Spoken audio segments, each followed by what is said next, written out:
Chris Rogan. Welcome to Focus on the Arts. This show has now been on the air for a full year, and I'm thrilled to see that you're still with us. We are now on the stage of Richmond Civic Theatre, which is home base for many of us. And of all of the shows that I have done, this is one of those that I've always wanted to do. There have been shows that have been timely and meaningful for the community, but this is one of these personal shows that I chose on purpose. Our guests today are Charlie Matthews. I think many of you know him as an actor extraordinaire in Richmond, Indiana, and another friend of ours who just got in from New York that I was waiting for to do this show by the name of Christopher Harsh. And they're being very rude during my introduction and reading some of Charlie's birthday cards from yesterday. Charlie turned 75. I don't know when this will get on the air, but February 23rd, Charlie Matthews turned 75. So I'm kind of hoping this will be a free-for-all conversational format, and thanks for being here, guys. Thank you. This is a reunion, you know. Yes, it is. For the three of us. Although, have we done anything together?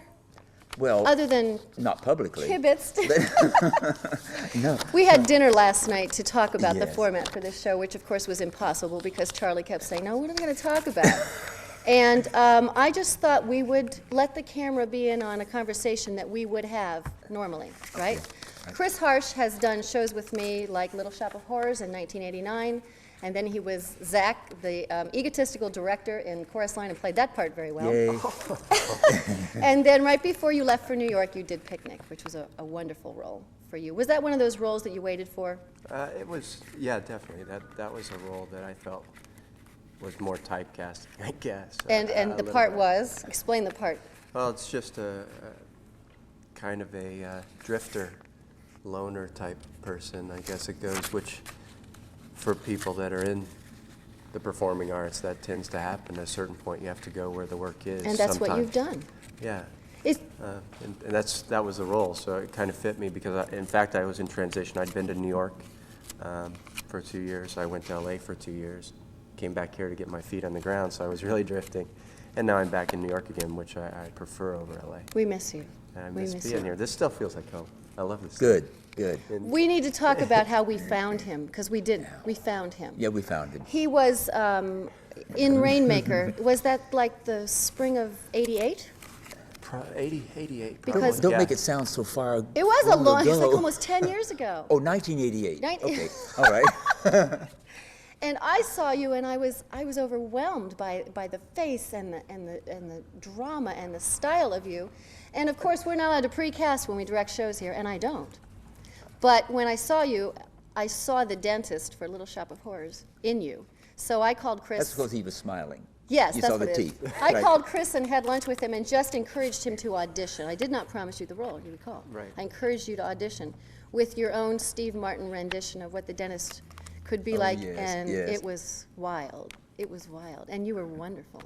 And Charlie found you. How did you? Well, we went to a dinner theater out at the Ramada Inn. Larry Parker and I did. And here was Chris Harsh in Tintypes, wasn't it? It was. You played several roles, didn't you, that evening? Yeah, the character did. He The kind character of drifted did, in and out. It was an ensemble He's a cast. constant drifter. A drifter, you see, Picnic, yeah. He's drifting, but we got you stabilized and put an anchor on you. But you saw something too. Yes, I did. And I said, you should try out for Shadowbox, next play down at Civic Theatre. And that was one of those experimental plays they were doing. It was rather avant-garde Yeah. for Richmond Civic Theatre, right? But an artistic success. Right. So we did that show together. But you've never done a show together. Well, I was off stage all the time. He stole the scenes because I was a psychiatrist. I was just a voice off stage. You know, you've done so many cameo roles here, it's hard to say what shows you haven't been in. You've done several with me. Yes. Like Oliver in '84, and How to Succeed in Business, which was my first show. That was your first one? 1981, when I was I recruited did down the Rudy here. Valley part in How to Succeed in Business. Is that who that was? Yeah. I know Becky Jewison was flirting with you on your lap most of the time. Oh, that's right, yeah. That was in the script. And we encouraged you to be Fagin, like for a second or third time, I think, for Oliver. Second time. And One then of my favorite shows and one of my favorite characters, Fagin. Oh, and you were Fagin, absolutely. And you put a lot of your characters. Check your pockets before you Are leave, they picked? please. You put a lot of your characters into this Evening with Charlie Matthews show that we did in 1988. 1988. Yeah, you and Becky, my wonderful directors. Yeah. And we have had subsequent lunches and keep in touch. We keep up to date. talk about things and stuff that's going on at the theater. That's why I wanted both of you. I know you were one of my first choices when I found out I was doing this show at all. Thank you. And I talked to you and you turned me down. You remember that? Yes, I remember that. Like he couldn't talk for 26 minutes, please. And I promised you if I could put a show together that took the focus off of you personally and added a mix, Right. you would go along with that. And the mix that I came up with. Yeah, it's a reunion. Yes, it's a reunion. exactly. It's Pisces also with my 75th birthday yesterday. Can you have a happiness hangover? You must, Okay. because yesterday was a very long Yeah, day. I have a happiness hangover. I still have cards here I haven't looked at. We're fellow Pisces, you see. Yes, your birthday's this week Yeah. also. But Mine we don't was want to tell my yesterday. age because I. Well, it's like a third of No, your please, age. please don't tell your age. Please don't tell your age. And his birthday will be Thursday. His age is my chest measurement, 33. No comment. Whatever you say. Okay. One of the points I wanted to talk about in this show, and we certainly won't get serious, or maudlin No. at all, No. is the fact that you both have tried New York City at different times in your careers and different times in your life. Yes. And he's there now. Yes. You were there 35 I was years ago? Sorry. I did the New York thing before this one was born, you know. They had talkies and that sort of thing. Yes, no, I was in New York. I was going to say, I did was we have in- TV then? Yes. What did you do there? I was in New York in the early 60s. Oh, we had TV then. 1960s. Black and white TV, but Right. Well, it was integrated. yes. So, yeah, I was in New York in the early 60s. Doing Well, commercials? Well, among other things, I went to New York. Really, I went to New York sincerely. First of all, to study. I wanted to study more theater that I could. I had my Master of Fine Arts from Carnegie Mellon in Pittsburgh, and then I'd been teaching in high school in Earlham, and then I took some time off and went to New York to study primarily. And I admit, I said, well, hey, I'll make the rounds and see what might happen.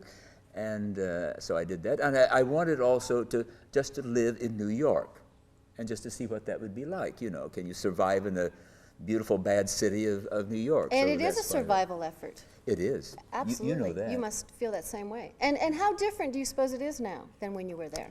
It's still cutthroat. It's still dog Yes. eat dog, isn't it?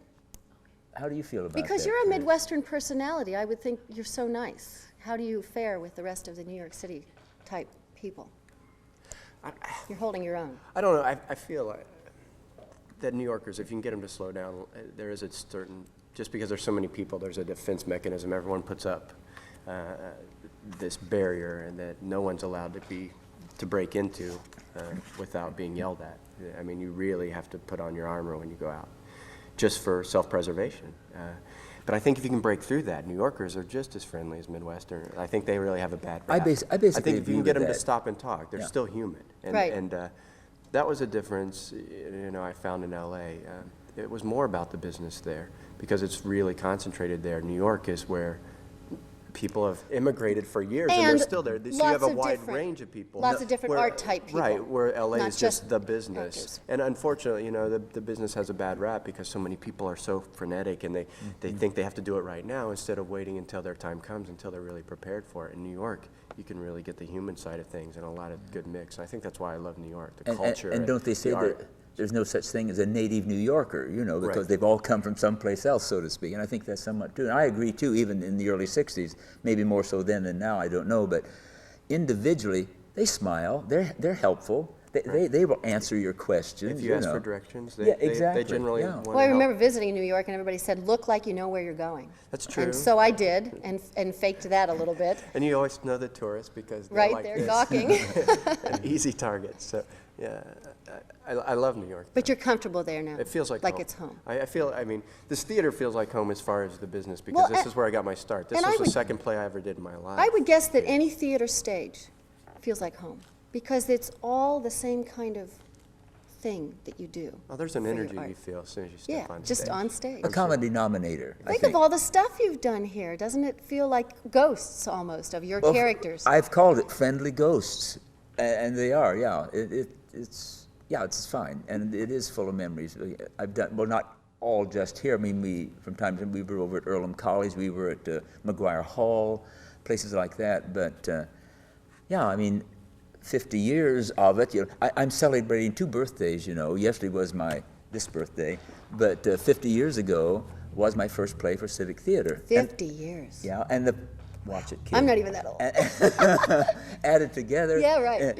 And the play was entitled Years Ago.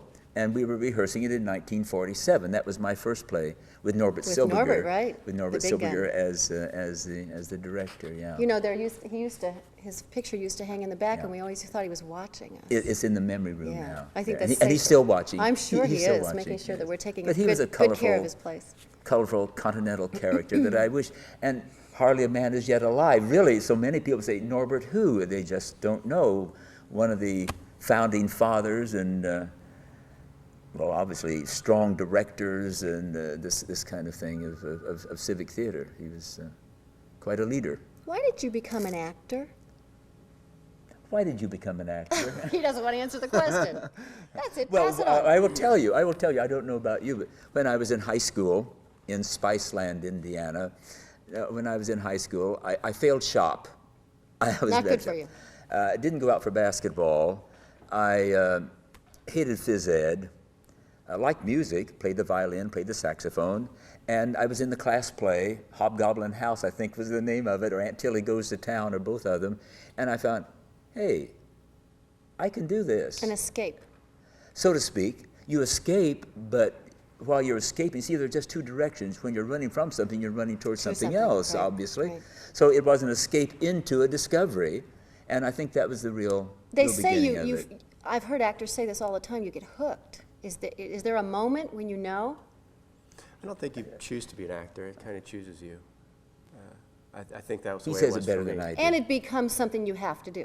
Right. It's a passion. That's the passion, which people talk about, and some people don't realize, unfortunately. And I think that's what makes us not only the passion that draws us to do it, but just to try and put people in touch with that passion, to make people feel.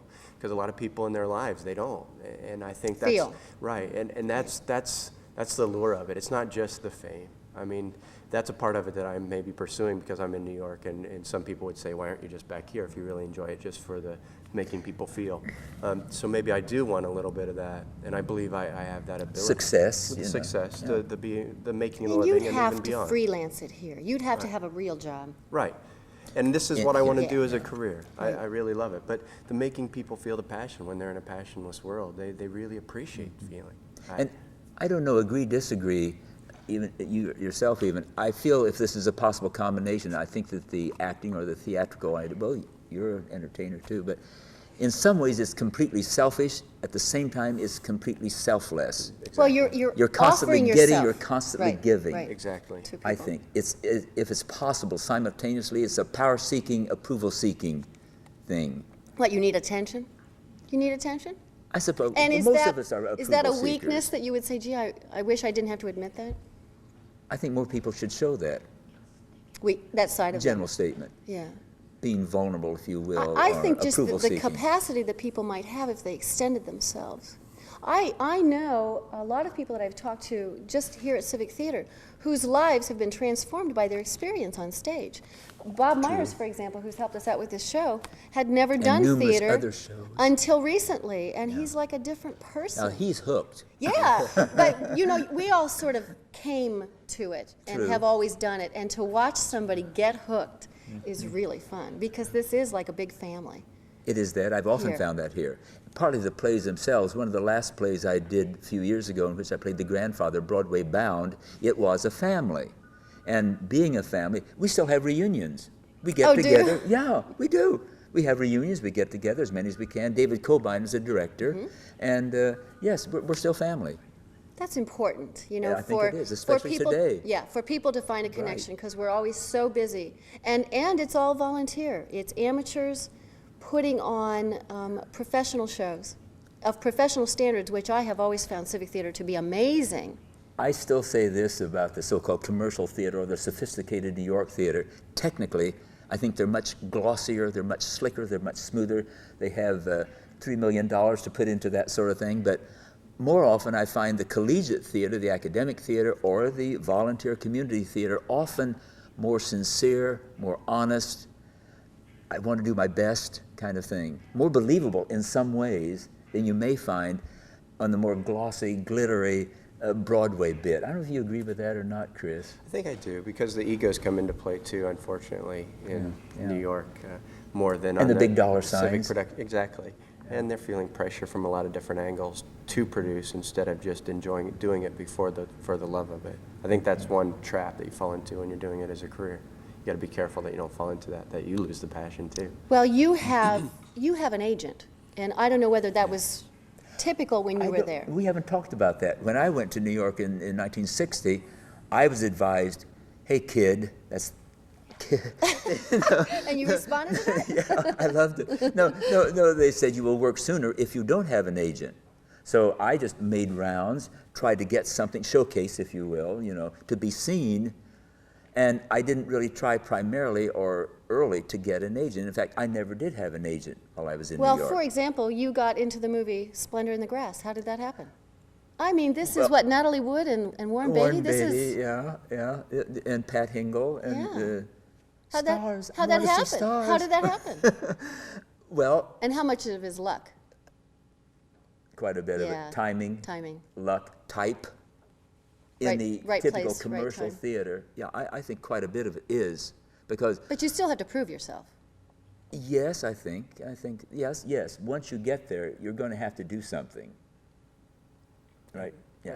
But anyway, as far as the Splendor in the Grass bit, which was exciting, of course. Second day in New York, I went to have lunch dinner with a former student of mine from the Pittsburgh Playhouse, Chuck Spix. And he said, let's go down to Sammy's Bowery Follies. Well, the little boy from Richmond, Indiana, so it was sawdust on the floor and sarsaparilla on the counter. And this person, Sally Pearl, who was an agent, came up to me and said, are you a performer? I said, well, I hope to be. Because of your look? Did you look? Because I wasn't a typical New Yorker. And they didn't, Splendor in the Grass doesn't take place in New York. Right. It took place more near the Midwest West. So she said, go up to Filmway Studio tomorrow. I think Mr. Kazan could use you. Mr. Kazan. Let's drop well, names. I called him Gadge after the second day on the set. But so, this doesn't happen. Right. There was no logic to this. Right. She didn't care if I had an MFA in theater from Carnegie Mellon. Well, and how much or did I played that- Hamlet in Spiceland. This didn't matter. Did it help to have an academic background? Because I know your degree is in psychology Right. from Ball State, which psychology must help. Well, Deal but with personalities It must help. that you're working with. I mean, for me, it was totally different. I didn't know what I wanted to do, and I hadn't done even a high school production. And You're You late had- to you it. hadn't? Late no, to it. I didn't know that. I didn't do anything. And then 8 Men Out came to film in Indianapolis. Oh, in, 8 Men Out, yes. In '87, my senior year. Did somebody Yeah, coach you to do that, or did Well, you? yeah, a friend of mine coaxed me to go down there. It was and a we went cattle down. call, wasn't it? Open call type thing? Well, we went actually down to the casting office. We had a little more drive, I guess, and we ended up getting put in wardrobe. And what'd you have to lose? Nothing. Yeah, And why I got not? bid. It was a creative process. I said, well, this is what I want to do. Finish my degree. And then I started doing area productions and ended up here in Richmond for a lot of those. Do you feel like you need a degree doing what you're doing in the theater? Oh, not at all. It's more the experience. Well, everybody's different about I that. think for me, it's helped not having it because Really? I didn't have any bad habits from doing a high school production where Implying that. I mean, unfortunately, that's true. A lot of kids get stuck in a habit of this is the way acting occurs, even though high school production is at a different level. And I didn't have that. I just went out and I'm like, well, I just have me to work from. And that's what I'm hearing today. Even when you were discovered, she saw you Your as instrument. you. That's We all you talked have to about. work from. That's true. Your instrument. And we're studying it we're studying at the same place. Yeah. I'm studying at the same place that he did, Yeah, which is this great. yeah, down at Bank Street, the Berghoff Studios, Uta Hagen and HB. Bill Hickey. Right. HB. Yeah. And that's what he teaches, basically, Bill Hickey. You have to work from self. You can't do anything else. And in fact, Your I'm experiences. signed with a commercial agent, but I'm right now kind of in a dating relationship with a legit agent for film and television. And that's what he said for the first year, if I send you out, I don't want you doing any acting, which sounds weird to an actor. But he said, I just want you to be yourself. I'm going to submit you as the all-American next door guy. He said, that's what I want you to play. Well, and just do you- it as natural as possible. You showed me a videotape of some of the commercials that you've shot, and Right. it's very natural. I mean, I know that guy, And but you're basically being yourself, right. right? You aren't somebody. now. In one of those commercials, you're somebody when you're. Right, a little character. Yeah. and I was going to places. say, are you acting or are you being? And is there a difference? I don't know. I don't know. I guess we all act. Well, of course, yes, and they say all acting is character acting. Off stage, we call it personality. But there must be some characters you're better suited for than I think others. there's a range. Like, for example, did you play romantic leads? I know there's a fabulous picture of you here looking very romantic. Honey, I was born old. I was born a character actor. It starts up Right. here. But This was an advantage when I went to New York. You that see? you didn't have that?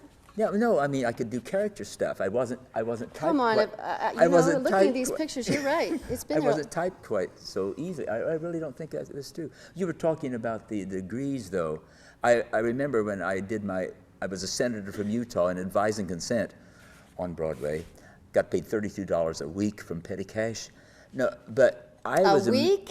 A week. You can't even live indecently in New York Exactly. for that. In 1960, Confederate money. But no, I was impressed with the people, actors, Kevin McCarthy, Henry Jones, Richard Kiley, among others. They all had at least undergraduate, and some of them had graduate degrees in something, if not theater, something. I mean, they were academic. Cared? They Who were cared? academic. I don't know. I think it can make a difference. Maybe in it's the a self-esteem person. thing, that you know Call that it you've about got, life. Call it life life. if you want to. I mean, they're just basic. Call it liberal arts, maybe. I don't know. But most of them had at least undergraduate, and some of them had graduate degrees in something, if not in theater. And that impressed me. Maybe you'll disagree with that, Chris. I don't know. Well, no, I don't think it's a Well, necessity. you already think you but got to it late, don't you? I did. Well, you, I got to it at the right time. I mean, Yeah, I think I've been so. at it like 8 or 9 years is all from my first play. And they talk about 10-year overnight success, and Right, things are just now right. starting to happen. It's been It could frustrating. be 10 to 15 as an mean, overnight it's- success, couldn't it? Right. I mean, Yeah. it's but hard. you're at a point in your life right now, no responsibilities. Right. It's perfect It for is. you to, and selfish is not a bad word. It's perfect for you to figure out what it is you have always wanted to do, whether it's getting it out of your system or being a lifelong goal, and doing it, Well, which as- you're doing with no baggage right And as now. a side note, I mean, there is a living that you can make at it. Instead of $32 a week, I did the late show. Yeah, let's talk about your Letterman gig. Oh, yeah, the Letterman bit. I did 2 days on it, and it didn't even air, but they had to pay you union rate, which is $668 a day, compared to 33. $32. So go. Speaking of picking pockets, I'll do the Fagan Instead bit. of $32, I mean, that's just base rate, and that's the difference. But And you never know, even if that didn't get aired, you never know who's going to see it. or who And- you're going to meet that day. Right, I and mean, who it's about networking. who and you meeting people. impressed Yes, as being contact, easy to work contact. with. And gee, I remember that guy, let's call him, and Yeah. it's those kinds of things. And I did make a lot of really positive contacts, and I think that's where the Midwestern side helps too. Yeah, You you're very know, sincere, Yeah. very genuine. And they see that, Tell because us they a- see a lot of people. Tell us about the recommendation for your name change. Actually, I guess I could have been introduced as Christopher Matthews, and we would have the Matthew duo up here. My commercial agent, when I went in and they said they were going to sign me, they said, you need to decide what name you're going to use. Do you really want to use Harsh? Because we don't perceive you as that. The connotation of harsh. Meaning it's an adjective that he Right. could live without. Right. Yeah, And right. without seeing your picture. That's very good. You're welcome to an English teacher. That was a good comment, Chris. So, of course, I'd always, thought of Charlie as a mentor, and he brought me here and encouraged me, and we'd had a lot of talks backstage even about things, and I really respected him and always have. Thank you. So he And, named himself after you. And so I'm Isn't flattered. that nice? in the I'm city, flattered. yeah, I'm known as, Christopher? as Christopher Matthews. With 2 T's. With 2 Of T's. course, of And, course. so it means something. And when I go in to sign up for an audition, if I'm going to see a casting person, when I write Matthews, it's not just like writing something I picked out of a phone book Right. or some street It name. means something. It really is I can Well, I and can be proud of you it. wanna be not that proud. I'm not proud of my family. I don't mean that. But when someone suggested I change it, I said, But we okay, I talked don't need any more things in my way than are already there. Right. So let's see it. We They- talked about that, the connotation of harsh. Right, right, Yeah. right. And he isn't. No, you may become that. I don't know, but no, you certainly are Well, not you know, harsh. and that's it, because we were talking last night as we discussed this whole idea over dinner. And birthday cards. Yeah, lots of birthday cards. You have yet to read. When you become a star, you think that's gonna? Will you remember us?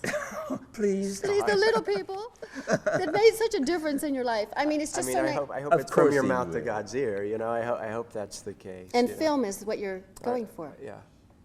film priority over live theater type of thing? I mean, not the stage? Yeah, and always before I would sell myself short and say, well, I just want to make a living at it, but I just want to go as far as it'll take me. And I don't know yet. I'm just finally starting to believe in myself enough that I think I can do this. That's a nice place to be. I've seen the competition, and it's not so egotistical as a belief in yourself and a confidence. That's what you have to make it. And Charlie can know where you attest to are. that. You have to have that when you step on stage. You have to go, I'm going to wow them. Here it goes. I love this, but I'm gonna entertain them. And being honest, is good. I mean, being honest with yourself, and basically, before building the character, being yourself. And sticking with your standards of I think what that's that a priority. self Your is. And that's self. Yeah. the I think it's foundation of any important. character you build. I think it is. You have yourself, and that's all you have to work with. And then from there, you build on top of it, the layers. You know, I asked you if you would do something of an entertainment format for us. If I sit down at this piano, would you run through something? You're looking like this is unrehearsed, dear.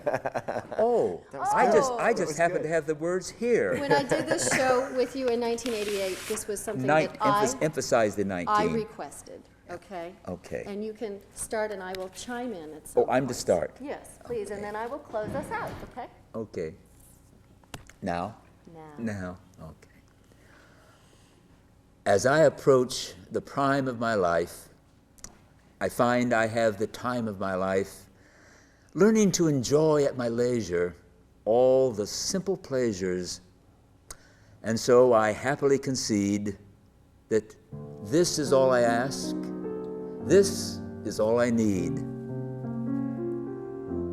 Beautiful girls, walk a little slower when you walk by me. Lingering sunsets, stay a little longer with the lonely sea. Children everywhere, when you shoot at bad men, shoot at me. Take me to that strange, enchanted land grown-ups fail to understand. Wandering rainbows, leave a bit of color for my heart to own.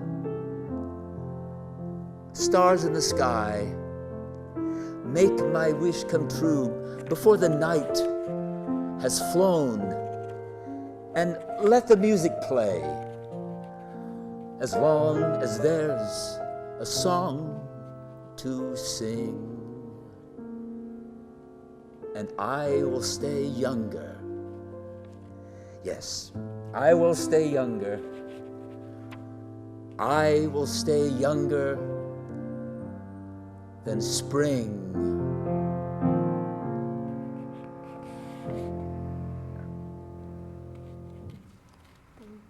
That brings back memories. I know, and it's just so special for me also, too. You know, you need to do another Charlie show. It's time. You're not too old. It's time. And there's a lot more. Soon, There's a lot more we could do. There's a lot more we We could do. could. I'm available. Charlie Matthews, I love you. I Thank love you very much for doing We this. got a love We hug do. It's a going on around wonderful here. team. We were crying right before this as we were recalling, and Charlie's reading all these birthday cards and everything. Christopher Harsh, thank you very much. You came from New York for me to do this, and we worked on it a long time.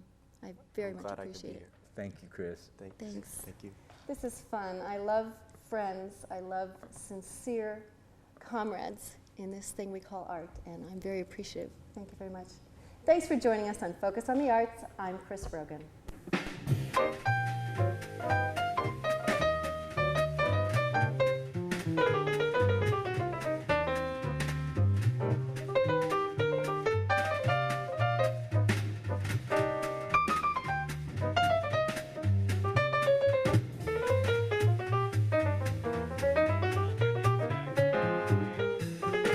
Chris Rogan's wardrobe supplied by The Secret Ingredient.